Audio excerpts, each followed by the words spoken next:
Hallelujah. Hallelujah. We're going to praise and worship the name of Lord Jesus Christ. Hallelujah. Let us close our eyes this time and look to God in prayer. आपण आपले डोळे बंद करूया आणि प्रभू येशू ख्रिस्ताकडे आपलं लक्ष केंद्रित करणार आहोत. ओ येशू. हालेलुया. हालेलुया. स्तुती धन्यवाद येशू. There is no one like you, Lord Jesus Christ. तुझ समान दुसरं कोणीच नाही प्रभू येशू. चला आज देवाच्या दिवशी आपण देवाच्या मंदिरात आलो असताना आपण त्याची स्तुती आराधना करणार आहोत. आपण त्याचं नाव उंचावूया. त्याच्या पवित्रतेसाठी आपण त्याचे आभार मानूया. हो येशू, तू पवित्र आहेस. तू समान दुसरं कोणीच नाही आमच्या राजा. आम्ही तुझ्या चरणाजवळ येतो प्रभू येशू आणि आम्ही तुझे आभार मानतो. तुझ्या पवित्रतेसाठी आम्ही तुझे धन्यवाद करतो प्रभू येशू आणि आम्ही हेच म्हणतो येशू की आम्हाला देखील तू पवित्र करतो. Yes.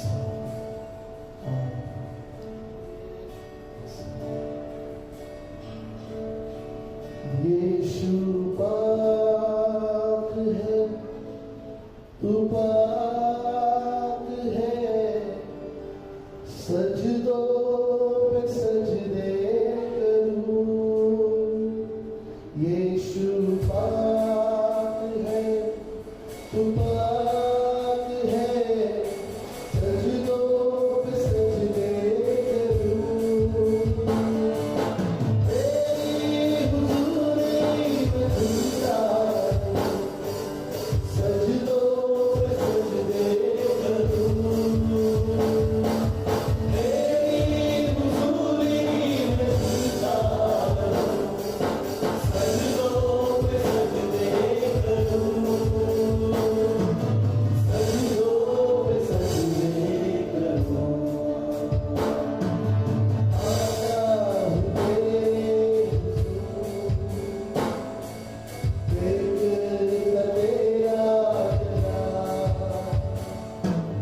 साए में तेरे नूर, बस आता है ख्याल. आता हूं तेरे हुजूर, देखता तेरा जलाल, तेरा जलाल, साए तेरे हुजूर, बस आता है ख्याल. यीशु पाक है, तू पाक है, सजदों पे सजदे करूं. यीशु पाक है, तू पाक है, सजदों पे सजदे करूं. तेरी हुजूरी में झुकता रहूं, सजदों पे सजदे करूं. तेरी हुजूरी में झुकता रहूं, सजदों पे सजदे करूं. सजदों पे सजदे करूं. सजदों पे सजदे करूं. आकाश तक तेरा, धरती है चोटी तेरी. आकाश तक तेरा, let us stand in the holy presence of God धरती and let us worship Him. Worship Him for who He is. बदला न बदले कभी, ऐसी है हस्ती तेरी. बदला न बदले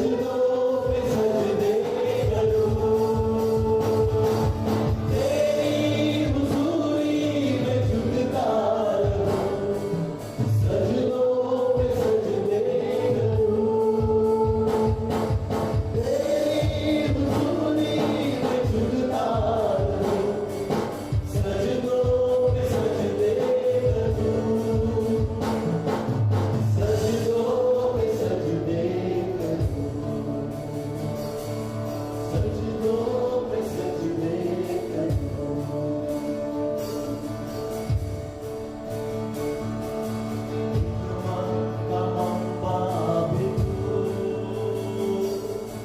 प्यार का दरिया भी तू दिलवा का अम्बा भी तू प्यार का दरिया भी तू रहमत का चश्मा भी तू तूफान में साहिल है तू रहमत का चश्मा भी तू तूफान में साहिल है तू एक शुभाग है तू पाक है सजदों पे सजदे करूं एक शुभाग है तू पाक है सजदों पे सजदे करूं तेरी हुजूरी में झुकता रहूं सजदों पे सजदे करूं तेरी हुजूरी में झुकता रहूं सजदों पे सजदे करूं सजदों पे सजदे करूं यीशु ने शैतान को दूर पर हराया है आधा हुआ शैतान मेरे जुल्फों के नीचे है यीशु ने शैतान को दूर पर हराया है आधा हुआ शैतान मेरे जुल्फों के नीचे है वो चला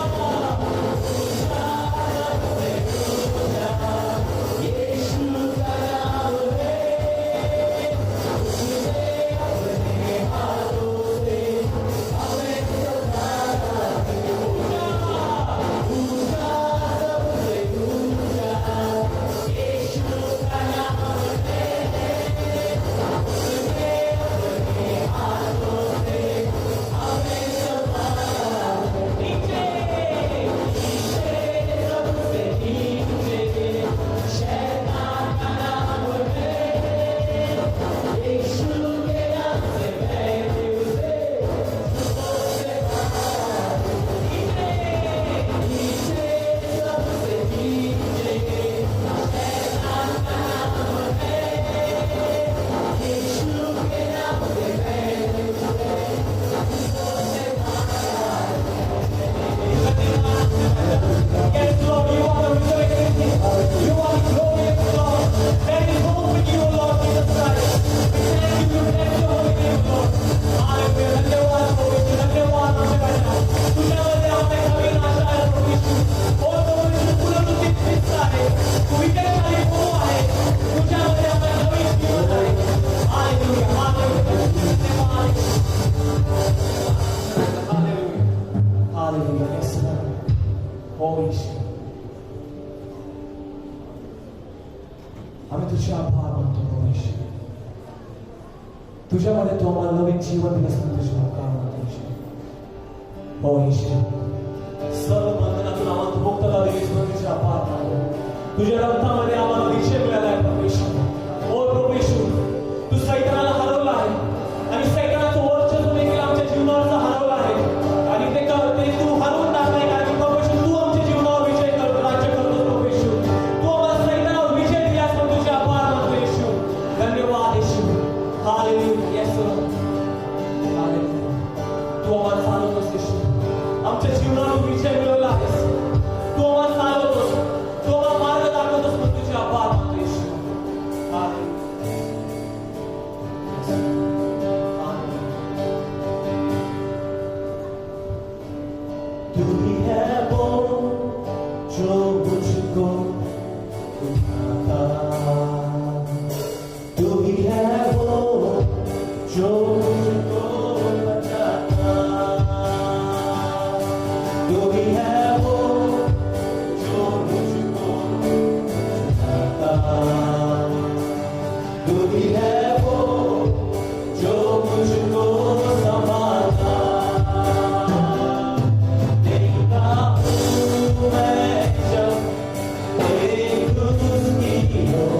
कोई है वो जो मुझको बचाता। देखता हूँ मैं जब तेरे क्रूस की ओर, कोई है वो जो मुझको बचाता। मैं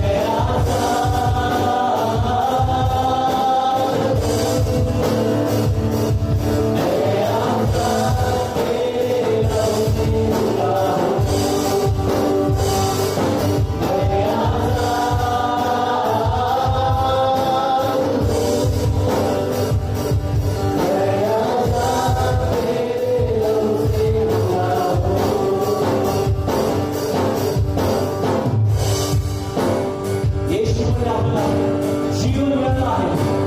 येशूच्या रक्तामध्ये आपल्याला शांती मिळाली आहे। होय, प्रभू येशू ख्रिस्ताच्या रक्तामध्ये आपल्याला सार्वकालिक जीवन मिळालं आहे।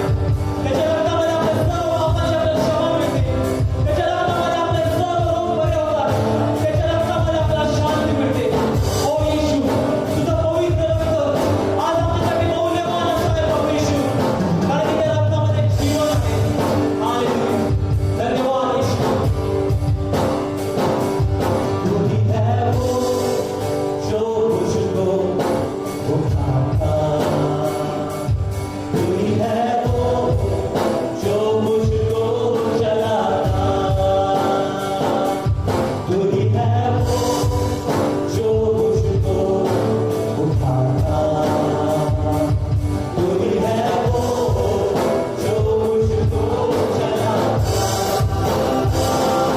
देखता हूँ मैं जब तेरे क्रूस की ओर, कोई है वो जो मुझको बचाता।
मैं आजाद तेरे लहू से हुआ हूँ। मैं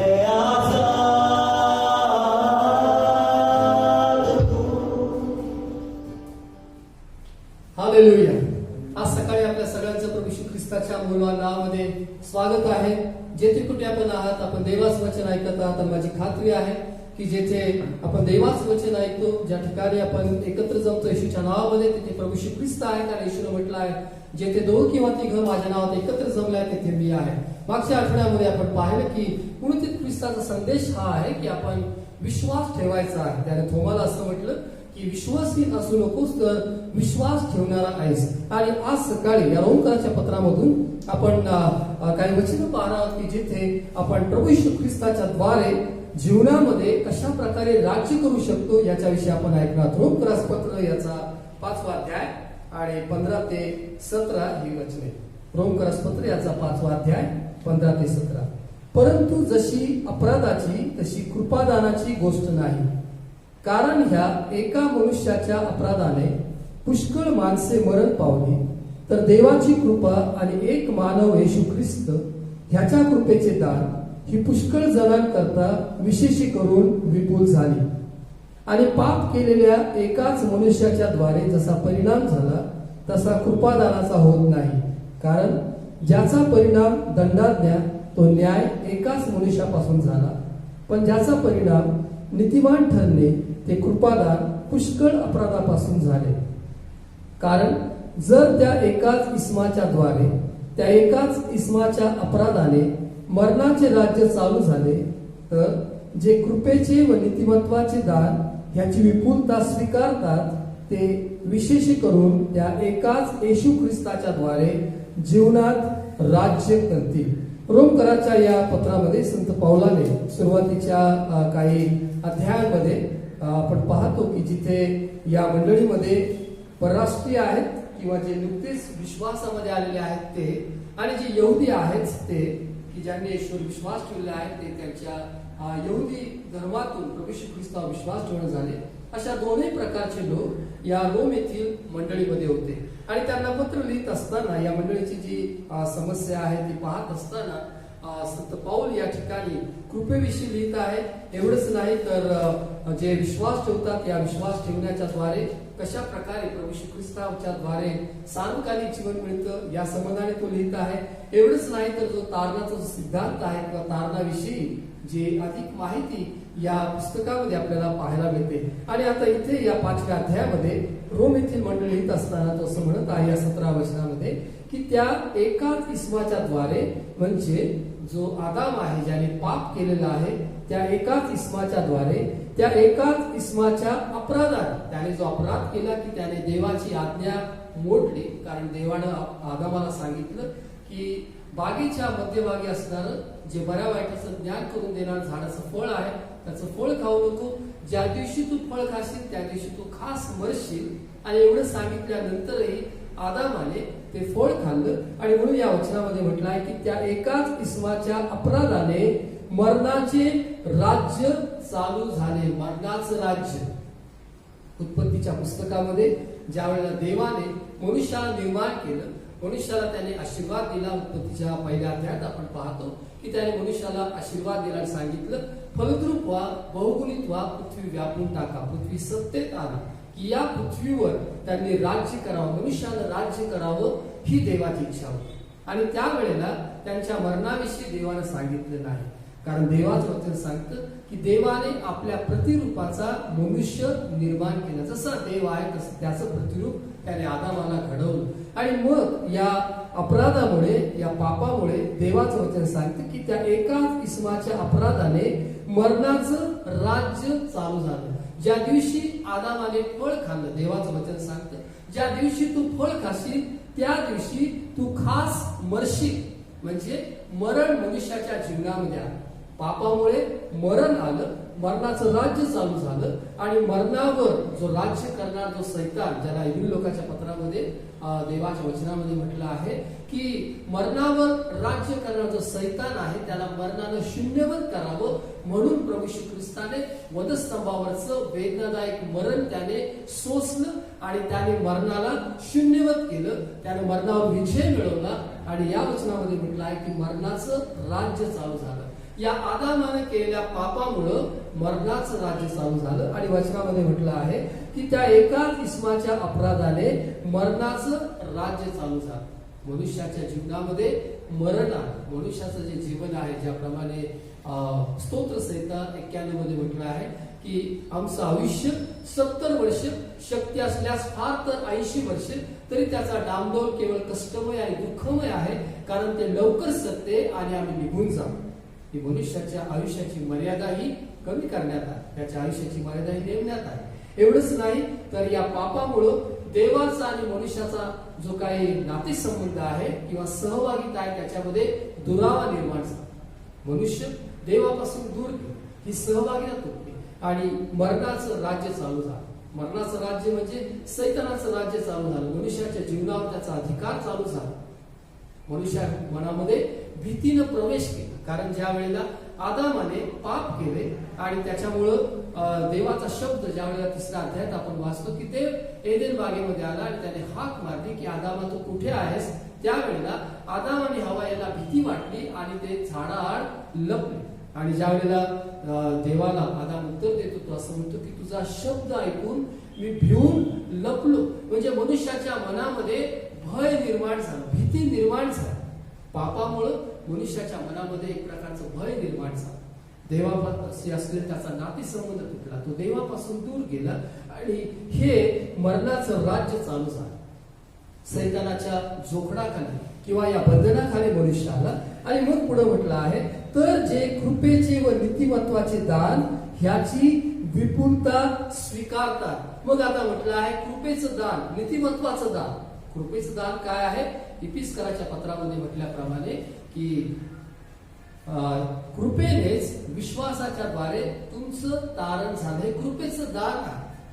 योहान सुसमाचाराच्या 1ल्या अध्यायामध्ये म्हटलं आहे की नियमशास्त्र मोशेच्या द्वारे देण्यात आले, परंतु प्रभू येशू ख्रिस्ताच्या द्वारे कृपा आणि सत्य ही येशूच्या द्वारे आहे. हे कृपेचं दान आहे. प्रभू येशू ख्रिस्त हे कृपेचं आणि नीतिमत्वाचं दान आहे, धार्मिकतेचं दान आहे.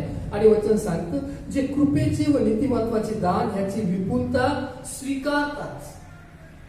जे कृपेचं दान आहे, जो प्रभू येशू ख्रिस्त आहे, ज्याला पित्याने आमच्यासाठी देव केले, पित्याने दिलेली जी देणगी आहे, पित्यापासून आलेला जो प्रभू येशू ख्रिस्त आहे, स्वतःचा एकुलता एक पुत्र दिला, याला जे स्वीकारतात म्हणजे त्याच्यावर जे विश्वास ठेवतात. योहान सुसमाचाराच्या 1ल्या अध्यायामध्ये म्हटल्याप्रमाणे की जितक्यांनी त्याचा स्वीकार केला तितक्यास म्हणजे त्याच्या नावावर विश्वास ठेवणाऱ्यास त्याने देवाची मुलं होण्याचा अधिकार दिला. हे जे कृपेचं दान ज्यावेळेला आपण स्वीकारतो, या स्वीकारण्यामुळे आपल्याला तारण प्राप्त होतं. त्याच्यावर विश्वास ठेवल्यामुळे आपल्याला तारण प्राप्त होतं. आणि पुढे म्हटलं आहे की जे कृपेचं दान त्याची विपुलता याची विपुलता स्वीकारतात ते विशेष करून त्या एकाच येशू ख्रिस्ताच्या द्वारे जीवनात राज्य करतील. पहा, उत्पत्तीच्या या अध्यायामध्ये आपण वाचतो की आदाम हवेने पाप केल्यामुळं मरणाचं राज्य चालू झालं.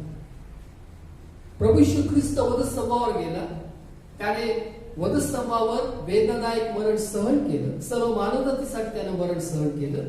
आणि 6वा शब्द जो वधस्तंभावरचा आहे तो त्यानं म्हटलं पूर्ण झाले आहे. आणि त्याने सैतानावर विजय मिळवला, त्याने मरणावर विजय मिळवला. त्याने जे काही कार्य मानवजातीच्या तारणासाठी आवश्यक होतं ते त्याने पूर्ण केलं. सर्व मानवजातीच्या तारणासाठी तो वधस्तंभावर मरण पावला. आणि एवढंच नाही तर तो मरणातून जिवंत झाला. योहान सुसमाचाराच्या 1ल्या या प्रकटीकरणाच्या 1ल्या अध्यायाच्या 18 वचनामध्ये म्हटलं आहे, येशूने म्हटलं मी मेलो होतो तरी पहा युगानुयुग जिवंत आहे आणि मरणाच्या आणि अधोलोकाच्या किल्ल्या माझ्याजवळ आहे. तो सर्व अधिकार संपन्न आहे. त्यानं मरणाला शून्यवत केलं, त्यानं मरण नाहीस केलं, त्यानं मरणावर विजय मिळवला. आणि देवाचं वचन सांगतं की जे ही विपुलता स्वीकारतात, जी कृपेचं दान स्वीकारतात, नीतिमत्वाचं दान स्वीकारतात, ते विशेष करून त्या एकाच येशू ख्रिस्ताच्या द्वारे जीवनामध्ये राज्य करतील. आता आपण मरणामध्ये नाही तर आता आपण जीवनामध्ये आहोत. प्रभू येशू ख्रिस्ताने म्हटलं आहे की जो माझ्यावर विश्वास ठेवतो तो मरणातून जीवनामध्ये पार गेलेला आहे. येशूवर विश्वास ठेवल्यामुळं आपण आता जीवनामध्ये राज्य करत आहोत. देवाची इच्छा हीच होती की मनुष्यानं राज्य करावं. त्याने ज्यावेळेला आदामाला आशीर्वाद दिला त्याने सांगितलं की पृथ्वी सत्तेत आणा, म्हणजे राज्य करा, अधिकार गाजवा. परंतु पापामुळं मनुष्यानं तो अधिकार गमावला. मग आता येशू ख्रिस्तावर विश्वास ठेवल्यामुळं प्रभू येशू ख्रिस्त ज्यानं मरणावर विजय मिळवलेला आहे त्याच्यावर विश्वास ठेवल्यामुळं देवाचं वचन सांगतं येशू ख्रिस्ताच्या द्वारे ते जीवनामध्ये राज्य करतील, जीवनामध्ये राज्य करतील. तुम्ही आणि मी आपण येशूच्या द्वारे राज्य करण्याकरता नेमले गेलो आहोत. हालेलुया. आणि आज सकाळी देवाचा सेवक मला तुम्हाला सांगायचं आहे, चला जे आपण गमावलं होतं ते येशूमध्ये आता आम्हाला पुन्हा मिळाला आहे. जो अधिकार जी सत्ता आदामाने गमावली होती ती येशू ख्रिस्तामुळे आता आपल्याला परत मिळालेली आहे आणि आता आपण येशूच्या द्वारे राज्य करणार आहोत. कशा प्रकारे? तो देवाचं वचन सांगते की प्रभू येशू ख्रिस्त त्याने सैतानावर त्याने राज्य केलं. मत्ती सुवर्तमान याचा 4 अध्याय आणि 1 ते 11. मत्ती सुवर्तमान याचा 4 अध्याय आणि 1 ते 11 या वचनामध्ये ज्या वेळेला अरण्यामध्ये प्रभू येशू ख्रिस्ताची सैतानाकडून परीक्षा झाली किंवा परीक्षा होत होती त्यावेळेला त्याने 4थ्या वचनामध्ये असं म्हटलं की मनुष्य केवळ भाकरीने नव्हे तर परमेश्वराच्या मुखातून निघणाऱ्या प्रत्येक वचनानं जगेल असा शास्त्रलेख आहे. दुसऱ्या परीक्षेच्या वेळेला त्यानं असं म्हटलं की परमेश्वर जो तुझा देव त्याची परीक्षा पाहू नको. त्यावेळेला तिसऱ्यांदा त्यानं म्हटलं की परमेश्वर तुझा देव ह्याला नमन कर व केवळ त्याचीच उपासना कर. म्हणजे या 4थ्या अध्यायात मत्ती सुवर्तमान 4थ्या अध्यायामध्ये आपण पाहतो की त्याने सैतानावर विजय मिळवला, सैतानाला त्याने पराजित केलं, सैतानाला त्याने हरवलं. कारण वचन सांगते की सैतान त्याला सोडून गेला. परीक्षक जो आहे तो त्याला सोडून गेला. प्रभू येशू ख्रिस्ताची परीक्षा घेण्याकरता सैतानाला, पण प्रभू येशू ख्रिस्ताने सैतानावर विजय मिळवला.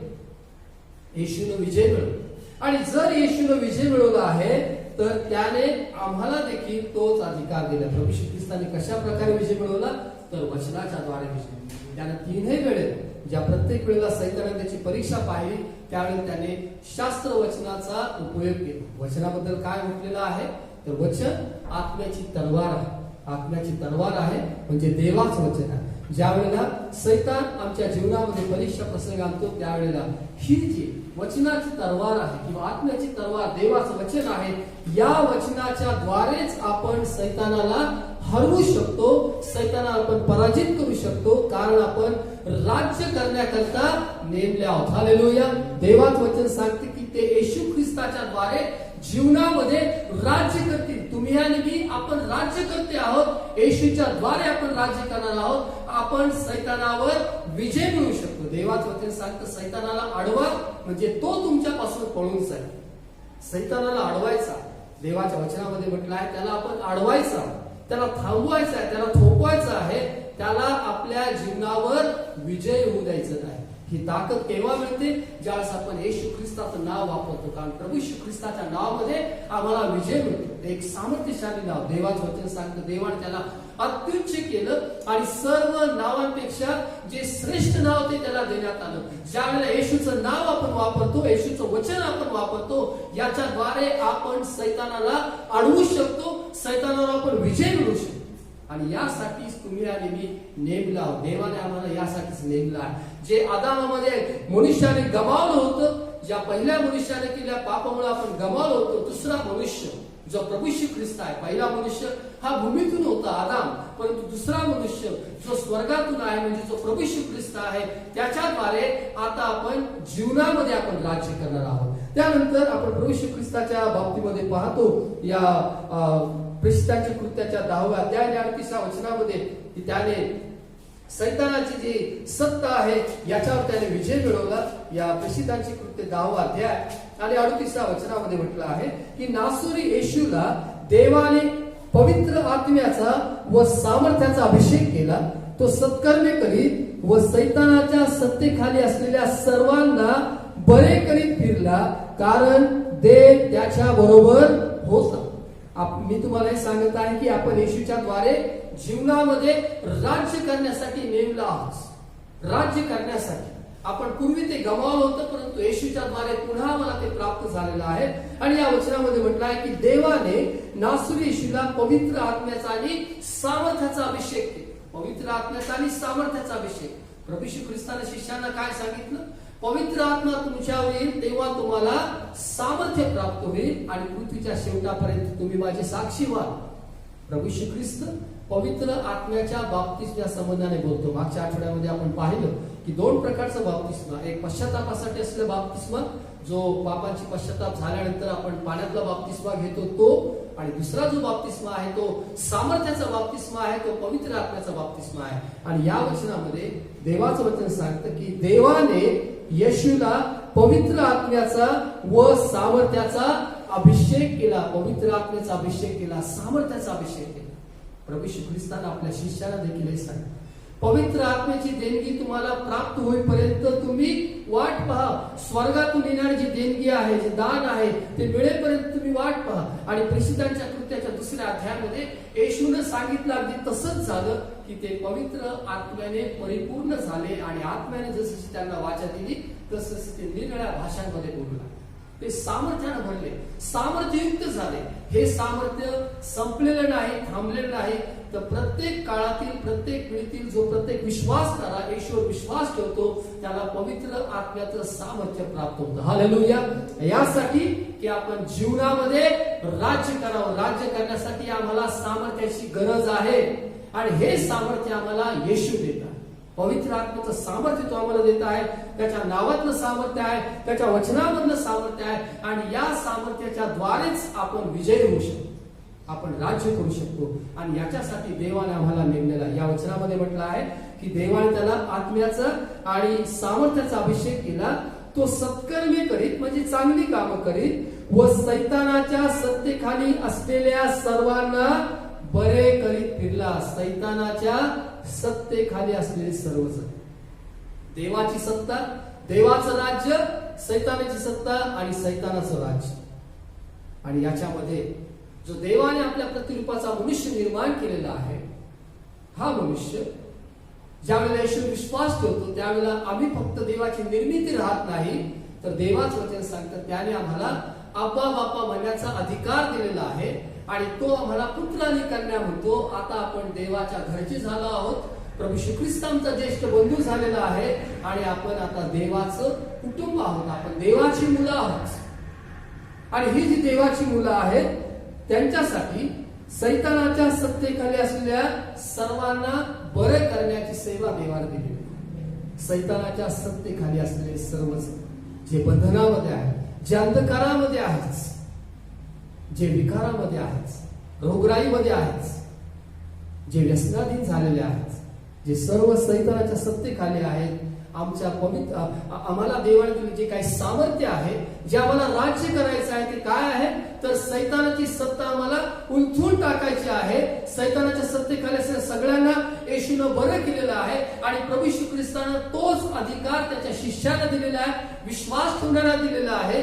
यासाठी की जे सैतानाच्या सत्तेखाली आहेत त्यांना आम्ही बरं करायचं आहे, म्हणजे त्यांना आम्ही मोकळं करायचं आहे येशूच्या नावात. आमच्या ताकदीनं नाही, आमच्या सामर्थ्याने नाही, तर येशूच्या सामर्थ्याच्या द्वारे, प्रभू श्री ख्रिस्ताच्या सामर्थ्याच्या द्वारे. आणि हे करण्यासाठी देवाने तुम्हाला आणि मला नेमलेला आहे. आम्ही जीवनामध्ये राज्य करणार आहोत. आपण राज्य करते आहोत. देवाचं वचन सांगतं त्याप्रमाणे प्रगटीकरणाचं पुस्तक याचा पहिला अध्याय, प्रगटीकरणाचं पुस्तक याचा पहिला अध्याय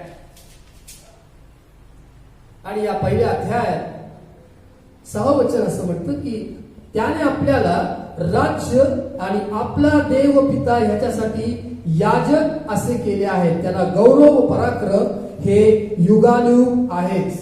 त्याने आम्हाला राज्य केलेलं आहे, राज्य केलं आहे. एका भाषांतरामध्ये म्हटलं आहे की we are the kings and priest, we are the kings. आपण राजे आहोत. राज्य करण्यासाठी त्याने आम्हाला नेमलेलं आहे. या सैतानाच्या सत्तेखाली असले जे आहेत त्यांना बरं करण्यासाठी, सैतानाच्या जोखडाखाली असले त्यांना मुक्त करण्यासाठी, येशूच्या सामर्थ्याने प्रभू श्री ख्रिस्ताचं नाव वापरून प्रभू श्री ख्रिस्ताच्या गौरवासाठी ही सेवा करण्यासाठी देवाने आम्हाला नेमलेलं आहे. देवाचं वचन सांगतं की देव त्याच्या बरोबर होता आणि त्याने या सर्व सैतानाची सत्ता आहे त्याच्यावर त्याने राज्य केले. एवढंच नाही तर मार्क सुवर्तमान याचा 4था अध्याय आणि 39व्या वचनामध्ये आपण वाचतो की प्रभू श्री ख्रिस्ताचं जे काही सत्ता आहे किंवा त्याने निसर्गावर देखील राज्य केले. मार्क सुवर्तमान याचा 4था अध्याय, मार्क सुवर्तमान 4था अध्याय आणि 39वं वचन की तेव्हा त्याने उठून वाऱ्याला धमकाविले आणि समुद्राला म्हटले उगा राहा, शांत हो. मग वारा पडला व अगदी निवांत झाले. वचन 41 तेव्हा ते शिष्य अतिशय घाबरले व एकमेकास म्हणू लागले हा आहे तरी कोण? वारा व समुद्र हे देखील ह्याचे ऐकतात. वारा आणि समुद्र हे देखील ह्याचं ऐकतात. हा आहे तरी कोण? प्रभू श्री ख्रिस्त जो आहे त्याचा अधिकार निसर्गावर देखील चालतो. सैतानाच्या सत्तेवर तर चालतोच, एवढंच नाही तर निसर्गावर देखील त्याचा अधिकार आहे. निसर्गावर त्याचा अधिकार ज्यावेळेला शिष्य प्रवास करत असताना, होडीतून जात असताना वादळ आलं आणि त्यांच्या प्रवासामध्ये अडखळ निर्माण झाले. त्यावेळेला प्रभू येशू ख्रिस्तानं वाऱ्याला धमकावलं, अडखळाला धमकावलं आणि त्याला निसर्गावरचा असतो त्याचा जो काही अधिकार आहे तो अधिकार त्याने त्या ठिकाणी वापरला.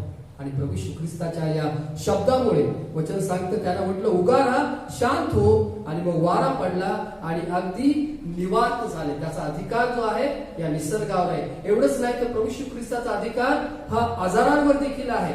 मत्ते कृष्ण याचा 4 अध्याय आणि 23 वचनामध्ये म्हटलं आहे की नंतर येशू यहुदी लोकांच्या सभास्थानात सुवार्तेची घोषणा करीत व राज्याची सुवार्ता गाजवीत आणि लोकांचे सर्व प्रकारचे रोग व सर्व प्रकारची दुखणी बरी करीत गालिलभर फिरला. सर्व प्रकारचे रोग आणि सर्व प्रकारची दुखणी बरी करीत त्याचा अधिकार आहे. आजारावर किंवा जी रोगराई आहे याच्यावर प्रभू येशू ख्रिस्ताचा अधिकार चालतो, कारण तो आरोग्य दाता आहे. हालेलुया. प्रभू येशू ख्रिस्त आरोग्य दाता आहे. जुन्या करारामध्ये निर्गमाच्या पुस्तकामध्ये म्हटलं आहे की तो याहवे राफा आहे, तो रोगमुक्त करणार आहे. त्याला म्हटलं की मी तुला रोगमुक्त करणारा परमेश्वर आहे. नवीन करारामध्ये प्रभू येशू ख्रिस्त असं म्हणतो, मी आणि पिता एक आहोत. आणि आता या मत्ते वर्तमानाच्या 4 अध्यायात आपण वाचतो की जिथे प्रभू येशू ख्रिस्त सर्व प्रकारचे रोग आणि सर्व प्रकारची दुखणी बरी करीत गालिलभर फिरला. सर्व प्रकारचे रोग, आज वेगळ्या आजाराची नाव आपण ऐकतो. कोरोना सारखा आजार जो आहे, या आजाराचं नाव आपण या पिढीमध्ये या 2 वर्षापासून आपण ऐकत आहोत. याच्या बरोबर आणखी काय आजार आहे देवाचं वचन सांगतं, सर्व प्रकारचे रोग. स्तोत्र संहिता 103 मध्ये म्हटलं आहे की तो तुझे सर्व रोग बरे करतो, सर्व रोग बरे करतो. कोणताच आजार असा नाही की जो येशूला बरा करता येत नाही. प्रभू येशू ख्रिस्त अधिकार संपन्न आहे आणि त्याला या रोगांवर, या आजारांवर त्याचा अधिकार चालतो. आणि देवाचं वचन सांगतं की जे आजारी आहेत त्यांना बरं करीत तो फिरला. त्याची जी सत्ता आहे ती या आजारावर देखील आहे. मग परत एकदा आपण या रोमकराच्या पत्रामध्ये येतो. 5 अध्याय 17 वचन त्याच्यामध्ये म्हटलं आहे की आपण प्रभू येशू ख्रिस्त त्याच्याद्वारे जीवनामध्ये राज्य करणार आहोत. जीवनामध्ये राज्य करणार येशूच्या द्वारे. मग तुम्ही आणि मी जे आपण येशूवर विश्वास ठेवणारे आहोत, आपण यासाठी आहोत की आपण प्रभू येशू ख्रिस्ताच्या द्वारे जीवनामध्ये राज्य करावे. जो अधिकार प्रभू येशू ख्रिस्ताने आपल्याला दिलेला आहे तो अधिकार आपण वापरायचा आहे. कारण या रोमकरास पत्र 6 अध्याय आणि 14 वचनामध्ये म्हटलं आहे की तुम्ही नियमशास्त्राधीन नाही तर कृपेच्या अधीन आहात, म्हणून पाप तुमच्यावर सत्ता चालवणार नाही. पापाची सत्ता आमच्या जीवनातली निघून गेलेली आहे. मरणाचं राज्य निघून गेलेलं आहे. सैतानाचं राज्य निघून गेलेलं आहे. येशूवर विश्वास ठेवल्यामुळे आमचं तारण झालं एवढंच नाही, येशूवर विश्वास ठेवल्यामुळे आम्हाला सार्वकालिक जीवन मिळालं एवढंच नाही, तर जोपर्यंत आम्ही या पृथ्वीवर आहोत, जोपर्यंत आम्ही जिवंत आहोत, येशूचं गौरव आगमन होईपर्यंत येशूच्या नावाचा जो काही अधिकार आहे, येशूने दिलेला जो अधिकार आहे तो आम्ही वापरायचा आहे. कारण आता पाप आमच्या जीवनावर सत्ता चालवत नाही, तर आता आपण येशूच्या द्वारे राज्य करणार आहोत. हालेलुया. आणि देवाच्या वचनामध्ये म्हटलं आहे की आता आपण या पापांवर राज्य करू. पापांवर राज्य करू, वाईटावर राज्य करणं, सैतानाला हरवणं आहे, हे आपण करायचं आहे येशूच्या द्वारे. कारण त्याने आमच्या पापाची आम्हाला क्षमा केली आहे. आता पाप आमच्यावर सत्ता चालवणार नाही.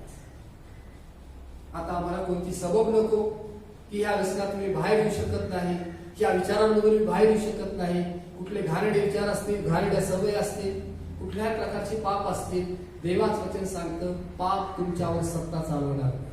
आता आपण पापाचे गुलाम नाही, आपण सैतानाचे गुलाम नाही, सैतानाच्या अधीन नाही, त्याच्या बंधनाखाली नाही. येशूने आम्हाला सोडवलं आहे. एवढंच नाही तर आम्हाला राज्य करण्यासाठी त्यानं आम्हाला पाचारण केलं आहे. एवढंच नाही तर देवाचं वचन सांगतं या लूक वर्तमान 10 अध्याय आणि 19 वचन. लूक वर्तमान 10 अध्याय 19 वचन. लूक 10:19 त्याला असं म्हटलं आहे की पहा, मी तुम्हाला साप आणि विंचू यांना तुडवण्याचा व शत्रूच्या सर्व शक्तीवरचा अधिकार दिला आहे, तुम्हाला काही एक बाधणार नाही. देवाच्या वचनामध्ये येशूने म्हटलं की मी तुम्हाला अधिकार दिला जीवनामध्ये राज्य करावं यासाठी त्याने आम्हाला अधिकार दिलेला आहे. तो असं म्हणतो की मी तुम्हाला साप आणि विंचूयांना तुडवण्याचा आणि शत्रूच्या सर्व शक्तीवरचा अधिकार दिलेला आहे. शत्रूची सर्व शक्तीवरचा अधिकार येशूने प्रत्येक विश्वासाला दिलेला आहे. आणि त्याने म्हटलं आहे की तुम्हाला काही एक बाधणार नाही, तुम्हाला काही एक बाधणार नाही. आम्हाला तो अधिकार वापरायचा आहे. आम्हाला जीवनामध्ये राज्य करायचं आहे आणि ते राज्य करते आहोत येशूच्या द्वारे. एक नवीन ओळख आम्हाला मिळालेली आहे की आता आपण मरणामध्ये नाही, पापामध्ये नाही, तर येशूच्या द्वारे जीवनामध्ये राज्य करण्यासाठी येशूने आम्हाला नेमस्त केलं, येशूने आम्हाला निवडलं. प्रभू श्री ख्रिस्ताने आम्हाला अधिकार दिलेला आहे. प्रभू श्री ख्रिस्ताने आम्हाला सामर्थ्य दिलेलं आहे. प्रभू श्री ख्रिस्ताने आम्हाला जीवनामध्ये राज्य करायला दिलेलं आहे. मग आम्ही कशा प्रकारे राज्य करणार आहोत? महत्वाचं म्हणजे येशूच्या नावावर. येशूचं नाव ज्यावेळेस आम्ही वापरणार आहोत त्यावेळेला आम्ही सैतानावर राज्य करणार आहोत. या जीवनामध्ये आम्ही राज्य करणार आहोत. शिष्यांनी तेच केले. प्रेषितांच्या कृत्याच्या 3ऱ्या अध्यायामध्ये ज्यावेळेला पेत्र आणि योहान हे प्रार्थनेसाठी मंदिरात जात असताना त्याने त्या लंगड्या भिकाऱ्याला पाहिलं आणि पेत्राला म्हटलं, सोनं रूप माझ्याजवळ काही नाही, पण जे आहे ते मी तुला देतो. नासू येशूच्या नावात उठ आणि चालू लाग. आणि देवाचं वचन सांगते की तत्काळ त्याचे पाऊल आणि घोटे याच्यामध्ये बळ आलं आणि तो जो लंगडा होता तो नाचत उड्या मारत देवाची स्तुती करीत मंदिरामध्ये. हालेलुया. आम्ही जीवनामध्ये राज्य करतो येशूच्या नावामध्ये. येशूचं नाव जे सर्व नावामध्ये श्रेष्ठ आहे त्या नावाच्या द्वारे आपण जीवनामध्ये राज्य करणार आहोत. एवढंच नाही तर ज्यावेळेस आपण येशूचं वचन वापरतो या वचनामध्ये मोठी ताकद आहे, या वचनामध्ये मोठं सामर्थ्य आहे. आणि म्हणूनच ज्यावेळेस आपण येशूचं वचन वापरत आहोत, ज्याप्रमाणे येशू सैतानाला हरवलं वचनाच्या द्वारे, आम्ही देखील या वचनाच्या द्वारे सैतानाला आम्ही हरवू शकतो. ज्या प्रत्येक वेळेला आमच्या मनामध्ये नकारात्मक विचार येतात किंवा शंका कुशंका येते त्या प्रत्येक वेळेला सांगा, देवाच्या वचनामध्ये आहे त्याच्यावर मी विश्वास ठेवतो. या देवाच्या वचनावर विश्वास ठेवतो. मी देवाचं मूल आहे. देवानं मला सामर्थ्य दिलेलं आहे. देवानं मला विजय दिलेला आहे. आणि या वचनाच्या द्वारे आपण सैतानाला हरवू शकतो. आमच्या ईश्वरच्या विश्वासाच्या द्वारे आपण सैतानाला हरवू शकतो आणि जीवनामध्ये राज्य करू शकतो. प्रभू श्री ख्रिस्ताने मार्कुस वर्तमानाच्या 11व्या अध्यायामध्ये ज्याप्रमाणे म्हटलं की ज्यावेळेला आपण आपल्या शब्दाचा जो काही अधिकार आहे, आपलं जे सामर्थ्य आहे, जे येशूच्या द्वारे आम्हाला मिळालं आहे ते आपण वापरतो त्यावेळेला अशक्य गोष्टी शक्य होणार आहे. मार्कुस वर्तमान 11वा अध्याय आणि 23व्या वचनामध्ये प्रभू श्री ख्रिस्ताने म्हटलं, मी तुम्हाला खचित सांगतो की जो कोणी या डोंगराला तो उपटून समुद्रात टाकला जासे म्हणेल आणि आपल्या अंतःकरणात शंका न बाळगता आपण म्हणतो तसे घडेलच असा विश्वास धरील, त्याच्या शब्दाप्रमाणे घडून येईल. जो विश्वास ठेवतो अंतःकरणामध्ये की जे काही बोलत आहे त्याच्याप्रमाणे होणारच आहे, त्याच्या शब्दाप्रमाणे घडून येईल. आम्ही जीवनामध्ये राज्य करणार आहोत. होईल की नाही याच्यापेक्षा जे मी प्रार्थनेमध्ये देवाला मागितलेलं आहे, ईश्वर विश्वास ठेवलेला आहे, ते होणारच आहे, ते झालेलंच आहे असं ज्यावेळेस आपण म्हणतो त्यावेळेला आमच्या प्रार्थनेचं उत्तर आम्हाला पाहायला मिळणार. देवाचं वचन सांगतं, या डोंगराला उपटून तू समुद्रात टाकला जा असे म्हणेल, त्याच्या शब्दाप्रमाणे घडून. डोंगर म्हणजे मोठी कठीण परिस्थिती असेल, पण आपण त्याला म्हणतो की माझ्या जीवनामधून तू निघून जा, माझ्या मार्गामधून तू निघून जा. ज्यावेळेस आम्ही तो अधिकार वापरणार आहोत त्यावेळेला आम्हाला विजय पाहायला मिळेल. जुन्या करारामध्ये यहोशुआ ज्यावेळेस त्याला लढाईमध्ये विजय हवा होता आणि त्या काळामध्ये सूर्यास्त झाल्यानंतर लढाई बंद होत होती, परंतु यहोशुआला विजय हवा होता आणि त्याने सूर्याकडे पाहिले, त्याने चंद्राकडे पाहिले आणि तो म्हटला, हे सूर्या तू त्या ठिकाणी स्थिर हो. अस्तात जाण्याची घाई त्याने केली. त्याने सांगितलं तू स्थिर हो. आणि हे चंद्रा तू आयर्लंडच्या खोऱ्यावर स्थिर हो. आणि देवाचं वचन सांगतं की परमेश्वराने मानवाचा शब्द ऐकला आणि सूर्याने अस्तात जाण्याची घाई केली नाही. ज्यावेळेला त्याने अधिकार वापरला, ज्यावेळेला त्याने त्या सूर्याला सांगितलं थांब, त्यावेळेला सूर्य थांबला. देवाचं वचन सांगतं सूर्य थांबला आणि यहोशुआला त्याच्या लढाईमध्ये, त्याच्या युद्धामध्ये विजय मिळाला. देवाने आम्हाला राज्य करण्याकरता पाचारण केले. आपण येशूच्या द्वारे जीवनामध्ये राज्य करणार आहे आणि यासाठीच देवाला तुम्हाला नेमलेला आहे.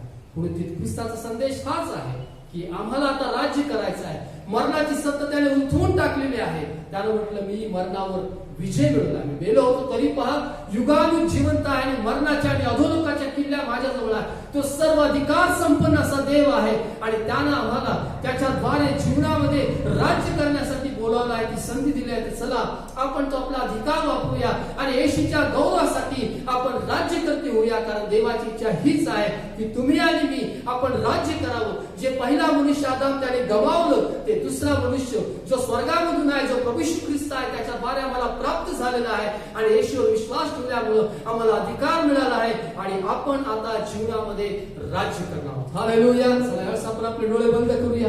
देवाच्या नावाला धन्यवाद देऊया, त्याचे आभार मानूया, त्याची स्तुती करूया. Hallelujah, hallelujah, hallelujah. धन्यवाद, धन्यवाद, धन्यवाद येशू. हालेलुया. येशूच्या द्वारे आपण जीवनामध्ये राज्य करू शकतो. प्रभू येशू ख्रिस्ताच्या द्वारे आपण राज्य करणार आहोत. हालेलुया. धन्यवाद येशू. देवबापा येशू ख्रिस्ताच्या नावात तुझ्याकडे आज सकाळी जे प्रत्येक जण आपापल्या घरामध्ये तुझं वचन ऐकत आहे, त्याच्या मनामध्ये जर काही शंका आहे तर त्या तू काढून टाक. देवबापा ते जर हरलेल्या स्थितीमध्ये आहेत, ते जर पराजित जीवन जगत आहेत, तर आज यावेळी त्यांना तू स्पर्श कर प्रभू तुझ्या वचनाच्या द्वारे आणि त्यांना पुन्हा एकदा तुझ्या पवित्र आत्म्याच्या द्वारे हे समजण्यासाठी मदत कर की ते जीवनामध्ये राज्य करणाऱ्या येशूच्या द्वारे. यासाठी तू आम्हाला नेमला आहेस, यासाठी तू आम्हाला नेमला आहेस की आम्ही राज्य करावं, शैतानाची सत्ता उठवून टाकावी. यासाठी तू आम्हाला नेमला आहेस. प्रभुदेव मी प्रार्थना करतो माझ्या प्रत्येक भाव बहिणीला प्रभू तू बळ दे, ताकद दे, उभं कर प्रभू येशू. ज्याप्रमाणे गिदोन हरला आणि गिदोनाला वाटलं की आता मी विजय होणार नाही, अशा वेळेला त्याची तू भेट घेतलीस, त्याला बळ दिलंस आणि त्याला सांगितलं तू आपल्या बळाचा उपयोग कर, प्रभू तुझ्या बरोबर आहे. आणि त्याला तू एक बलवान मनुष्य, एक विजयशाली नेता असं तू केलंस.